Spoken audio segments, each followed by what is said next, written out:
course, many people will know now, there's a judicial review that has been lodged in relation to Metrolink by, I think, about 20 residents in Ranelagh.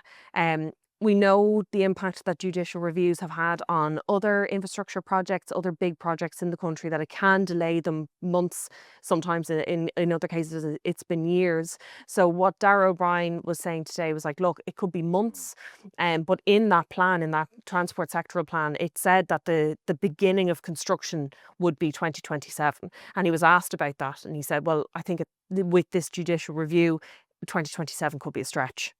So disappointing. Again, something else. Yeah, I do wonder about that though, because I'd have to check this, but I'm pretty sure that they've said before that 2029 would actually be more realistic in construction, because you have to get to the pre-tender phase, you have to get to the, you have to get all the contracts in line, you have to get to the site works, all of that. But yeah, look, anyway, 2-year delay, if that's what it is, and that's what it's going to be to Metrolink. I mean, 20 years down the line, and here we go again. Yeah.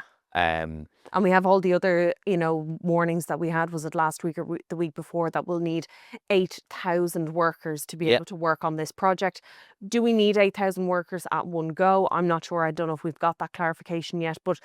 And then I think what the argument was made by the team in Metrolink, that there isn't the contractors in Ireland to be able to, that have enough labour but also have the skills to be able to develop this. So that'll be a problem. There was, I think somebody, a professor in Trinity, was making the argument that we should consider building an Olympic village type situation to be able to house these people. Brian Caulfield.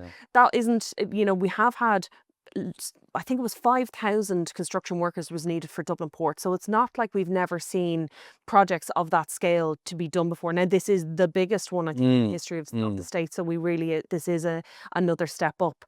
But it's just like, well, where do those people, live, for example? It's just, I don't know, one thing after another with Metrolink.